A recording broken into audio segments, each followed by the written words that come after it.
Good afternoon, Facebook. How are you today? I'm Jen Phillips from Jen Phillips LV and justaskjen.com. And I wanted to invite you to meet my friend Stephanie. If you haven't heard from Stephanie so far, you're behind because we are now on interview 7 and we are talking about her book, Empowerment Parenting. Today's parents are really struggling with a lot of different things. And I think a lot of times we have, as parents, I'm a mother of 4, a lot of times we've got society and our family and the community and this and that and then our own upbringing telling us what we could, should, would do to be a better mom, be a better dad. And a lot of times we listen to that and we don't trust ourselves. And so today we're going to talk about step 5 of the empowerment parenting process. And so Stephanie, thank you for joining us again today. How are you? I'm good. Thank you so much for inviting me. Oh, no problem. No problem. So tell us, what is step 5? Well, step 5 is how to trust your intuition and your instincts. All of us have it. Some of us use it. Some of us don't know about it.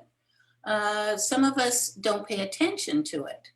For example, I am a crime and violence prevention consultant, and I cannot tell you how many women, not so much men, but how many women came into our office and said things like, wow, I knew I shouldn't have walked into that elevator. And she hesitated because there was a man in there and she got bad vibes.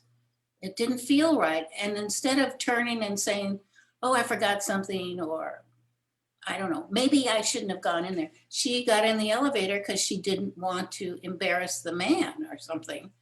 And when he left the elevator, he grabbed her purse and ran. So she lost her purse. Another woman came into our office and said things like, I shouldn't have let that guy in my house.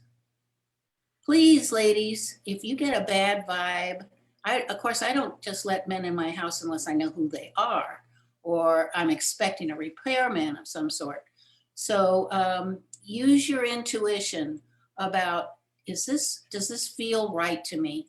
Because one of our people that came into our office, she was raped as a result of letting some guy in her house. So I'm not saying this is going to happen to you. I'm just saying use your intuition.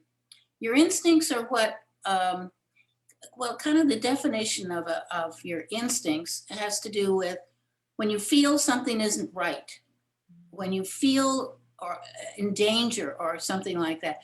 Don't shove that away. Listen to it. You know, I remember as a small child, a man picked me up and I remember screaming. I was probably about 4 and he put me down right away. And I ran into the house. Now I'm a little kid. Listen to your little kids. Don't make them kiss somebody because somebody had said this is your uncle, somebody or other. But for some reason I got a bad vibe at age 4 and I screamed. He put me down and we found out later he had a record.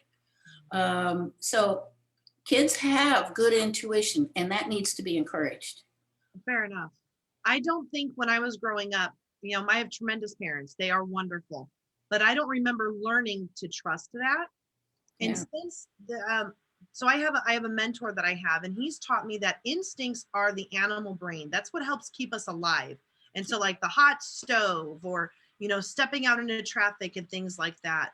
And kind of the intuition is that awareness of energy and presence and for a lot of people it could be like the Holy Spirit or their that the universe or the guide that they listen to that lives within each one of us. Right. And I didn't realize that I had that, and I didn't realize that was something I was supposed to trust. I was not taught. Okay, let's be fair, my parents may have very well taught me. I wasn't listening. So Yeah. I didn't learn, let's use those words, I didn't learn that the voices and the feelings I received were something that I was supposed to pay really, really strong attention to and not just brush them off. And I tend to still today be much more in my head and not connected to my body. And I'm bridging that, but learning to listen, learning to slow down long enough to listen, to hear what the body knows and feels is something that takes practice. And also, as you learn to listen to yourself, reacting to different situations, it gets stronger if you're paying attention. Some of us have this stronger than others. I've realized that as a result of, upbringing or whatever. But my daughter, who was a flight attendant, she would tell me, I would get at the front of the plane, when I'm giving instructions. And she said, I would feel vibes from the one side of the aisle to the other side of the aisle. And she said, if I would sometimes pick the aisle that I got good vibes on. And she said when she was using the cart and getting people's drink orders, and she'd be through because she had no arguments to have to settle, no problems. And she'd be through before the other gal was through on the other side because they wanted this, that, and the other thing, and no, they didn't like this and that. And she said, I could feel it. I could feel it. I'm not that good at it, but she is much more aware of her intuition than I am. So that's just one story. Most of us have maybe a guardian angel that we call on. That's kind of listening to your intuition. My sister has White Oak, who was an old Indian chief years ago. His name was White Oak. And whenever she's out and about, she calls on White Oak to protect her. And I've kind of adopted White Oak myself because I say, yeah, White Oak, I need some help here. Where's my parking spot? All of a sudden there's a parking spot. Now, I don't understand it, but I think you just need to pay more attention to that kind of lucky charms. People have all different ways of using their instincts and intuition. Very true. I was thinking about what you had said about when we force our children to hug or kiss or touch or somebody that they may not know very well yet. And I remember reading a book about that and how when we push our children to do something they don't want to do, and it's not like, okay, go clean your room or go do your chores, but when it comes to personal space and other people, allowing them the opportunity to treat their body as their own choice. Right. And I think that we need to start doing that young. And I didn't realize that with my own children until my daughter was a teenager. And it's like, well, go give grandma a hug or go, whatever it was. And it was like, well, I don't want to. I don't know who you are. And my kids don't see my parents more than a couple times a year. And they see my grandmother is still alive. They would see her maybe once or twice a year, if that. And then there's other family members see even less often because they're back east. But it was like, okay, how does this work? You're a stranger to me. For a little kid, it can be very, very scary. And when we are, and then there's like the flip side when we're trying to teach our children that their bodies need to be protected and don't let anybody see parts of your body that are not covered by a bathing suit, a doctor or mom or dad. Like we teach them those kinds of things, but then we don't tell them and teach them how to protect themselves in other situations because they see so-and-so, mom is talking to so-and-so, so that's supposed to be a trusted adult. And that's how a lot of times things happen because kids aren't paying attention to themselves. They're not listening to the instincts. They're not listening to the intuition when things are off because they haven't been taught to. It's like, oh, well, Joe is okay. We're supposed to be fine. Mom and dad are fine with Joe, so I should be okay with it too. And then they end up in situations that they're not comfortable in. And having the voice, and it's like, okay, so this is my question to you. How do we help give our children the voice to speak up? And I think it would go back to what you were talking about 2 weeks ago about creating the listening chair. Because if we're not listening to our children, I don't think having a voice is going to help. Absolutely right. I might explain that the listening chair has to do with putting a chair in your kitchen or family room. And if kids have a problem or they start fighting with each other or they They have got bullied at school, and you know, time to listen to your kids is such an important point, because when you have a listening chair and tell the kids, if you have anything you want to talk about, just sit in the chair, and everybody has to stop what they're doing and pay attention to what you have to say. And it's really important to have them vent out, issues that are hurtful, or something happened to them at school. They need to put a voice with that. They need to talk about it so that, they can get rid of it. They don't harbor that, or they don't harbor resentments toward their siblings. If the siblings get into an argument, have one sit in the chair and explain one side, and the other one sit in the chair and explain that side. And pretty soon they're shaking hands, and because we tend to exaggerate as kids and adults our own way we feel, when the other guy will say, no, that's not what happened. Here's what happened. So things get resolved. And that's really important. And that's part of growing up. It's part of parenting. And one of the things we teach is the no, go, yell, tell. And this empowers children too. Teach them to say no if they don't want to kiss somebody, or they don't want to go someplace. They have a right to say, I don't want to go. That doesn't mean they're not going to go because mom and dad are going, or dad is going, whatever. But it means you want them, encourage them to put a voice to it, so that, and you want to listen as a parent, because you want them to share information, because you do not want your kids keeping secrets. That is so damaging. And, in my kind of work, crime and violence prevention, I do hear stories about children that have been molested, and they won't tell anybody.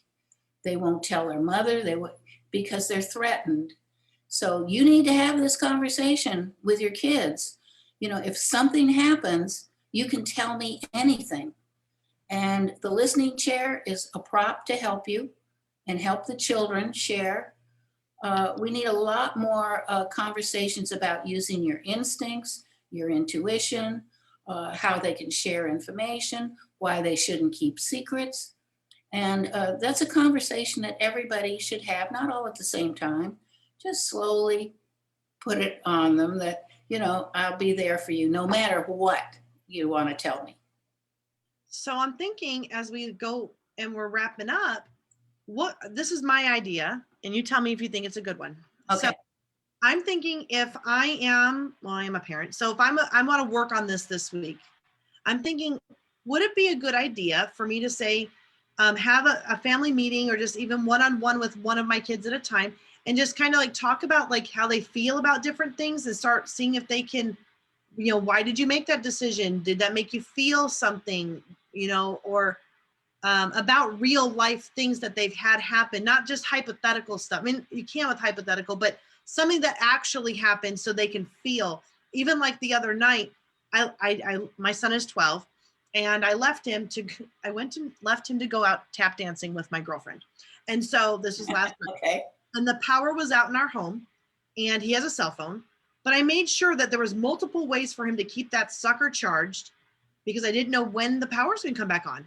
Right. And I was going to be home around 8:30, 9 o'clock. His brother was going to be home around 8:30, 9 o'clock. We'd get home around the same time, but I didn't know when the power was going to come back on. So we had more than one Chromebook that was fully charged to charge his phone on, just in case. Right. And the laptop and different things. And, but asking him, I asked him before, I'm like, are you okay with me leaving? Like, do you feel okay? He's like, yep, I got my thing. I got your computer. I'm going to watch some movies. And I had the fireplace on because it was cold last night. And he's a Boy Scout. So I felt very comfortable leaving him to do that. But if he would have said he didn't, I would not have gone. Right. And I think a lot of times we make decisions as parents, well, we know best and whatever. Well, and yes, our children can handle things, but doesn't mean that they want to. Right. It doesn't mean they're ready to. And then similarly, last week I was going to go to Utah. I don't think I told you that. Last week I was going to go to Utah for a convention with a friend, And I was talking with my 12-year-old. He would have been left alone, not quite overnight, but for a while. And he didn't say no, but his response was very different. And so I stopped and I listened, and I took some time to like, okay, what's best for him? I really wanted to go, but what's best for him, what he needs right now. And I ended up not going, and him and I spent the weekend learning about Michael Jordan and The Last Dance, and we watched another show together, and we had a nice weekend vegetating on the couch, and it was nice. But again, if I would not have taken that time to reflect, we would not have had that. So I guess go back to my question. When we are looking at wanting to grow our understanding of our own intuition, help our children understand their own intuition, their instincts, what are some steps that you would say would help? Well, first of all, Jen, you used your intuition when you said you wanted to do something, but his reaction was a little different. And so you used your intuition to say, he's not feeling that comfortable. I don't think I'm going to go. You put him first, even though you wanted to go. But that's what parenting is all about. It's hard. Sometimes we have to change our plans because some 12-year-olds are, immature. In my case, especially my son was more immature than my daughters at the same age. I think girls kind of mature a little faster, at least they did in my family. But I just think you were so appropriate with what you did and thinking that, nope, I'm not going to go. So congratulations. You used the important intuition and instincts on what you thought you needed to do, and you did it. So good. That's great. Now, what all of us can do is actually practice using your intuition. Like, how do you feel? You meet somebody, what's the vibe? How are you getting an impression? We all get impressions, but does this person come across as sincere? Do they come across as showboating? How do you react to them? And then use your intuition, because some people are just that way, and it's not always accurate, the first impression. So get to know them, ask questions. We can all do that. So those are just some things that we can do to improve our intuition. Be aware of it and know that you have that power within yourself. So just know that and use it. Oh, fair enough. I think a lot of times people who have pets have that because they've got their own little guard dog or guard cat. Oh. That helps them to see, like, okay, you know what, those animals can see and feel, and they're not going to tell us with words, but they'll let us know when they're uncomfortable, and they'll let us know when someone is off. And Yeah. so it's interesting. So I don't know how many single parents are out there watching this right now, but that's been one of the things, like dating and being a single parent and wanting to introduce my kids to somebody, making sure it's somebody that I want them to meet, but allowing them to have that voice so they can say something when it's hard. I have been very open with my kids about that. And when their dad started dating, he didn't bring them into the conversation. It was very hard for them. And when he moved her in, they didn't have a conversation, and that was hard for my kids. Well, I can understand that. It's been very difficult. And so, like, talking with them, when I talk to my son, he's like, I don't want you dating, Mom. I don't want you dating. And I'm like, okay, why? I said, your dad's got a girlfriend he's had forever. Why can't I go out dating? And he's like, I don't want to come home with a new baby sister or a new baby brother. And I'm like, whoa, at 17 years old, that's what happened last year. And so it's been very challenging because I do listen to what my kids say. And because I have, it's like, oh, that's your fear. That's your concern. And because I'm listening, I'm like, okay, well, one, you don't have to worry about that. But knowing that's why allows me to venture in a different manner. Right. on this road. And I think a lot of times, kids, they seem like they're just kids. They don't know anything, but you know what? They do. And we need to start listening to them too. I had the similar situation when I was about my mother and father got divorced when I was 10, and a new man moved in when I was maybe 12. Man, it was bad for me because, and this is what the fear of most kids is. All of your attention now goes to that new person in her life. Hey, I've been here for 12 years, but somehow I'm not your priority anymore. So I think parents have to listen to their instincts about that one, because good for you that you listened to what your son had to say, because it's not going to work for everybody. It makes life very difficult for them. And you can even see grades go down, which happened to me. I was upset. And of course, you finally grow up, but oh my goodness, it makes it very difficult for kids. Well, very good. Thank you for sharing your story too, because it helps people to connect and to understand that this is something that we can do something about, parents. And when we look at listening to our own personal intuition, listening to our own personal instincts, teaching our children that the feelings that they have and the thoughts that they have meaning, Yeah. and that we need to listen to them, and they need to be able to have a safe place to talk about it. So this week, I'm going to challenge you. This week, have a conversation that might be a little hard with your kids.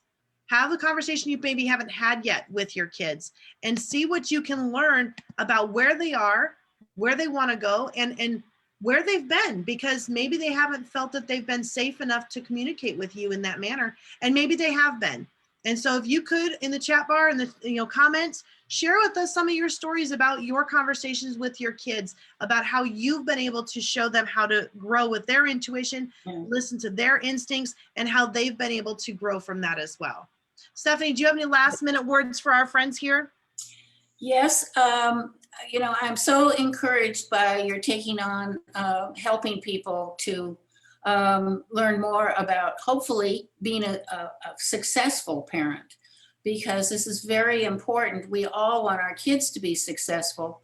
So parents are the first teacher. It's not going to happen at school, as you know, because we've been through the virus situation now. So they've been with you now all year. And you are such a valuable teacher as a parent. So take some time to make sure that you're connecting with your son or daughter the way you want to, because that's going to determine how they're going to exchange information with you when they're teenagers. Because teenagers are much more likely to keep quiet. So establish good communication with them at this age, whatever, under 13, and you'll be thrilled that your kids will talk to you and tell you what's going on when they're 16 and 17. It's so very true. So very true. Friends, we will continue our conversation next week with step 6 with Miss Stephanie Mann. And I want to say thank you for those of you that are watching.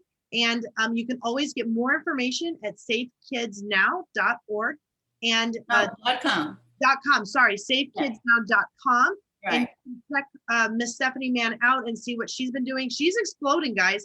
She was on a podcast. She's talking to people. She's sharing her message. So if you are new to this, check her out and learn more, because there are things you can do. No matter if your child is a teenager or a brand newbie, like, you've got something you can do to help your kid grow and to help you be a parent that you want to be. Have a wonderful weekend, everybody. And I will see you tomorrow morning at 10 a.m. I'm going to be interviewing a caterer. And on Sunday, I'm going to be interviewing a photographer. And then on Wednesday, I'm going to be interviewing a Mary Kay friend of mine. So we've got all different kinds of people coming around. I want to share them all with you, and have a wonderful weekend, everyone. Thank you so much. You're so welcome. Next week. Take care. Bye-bye.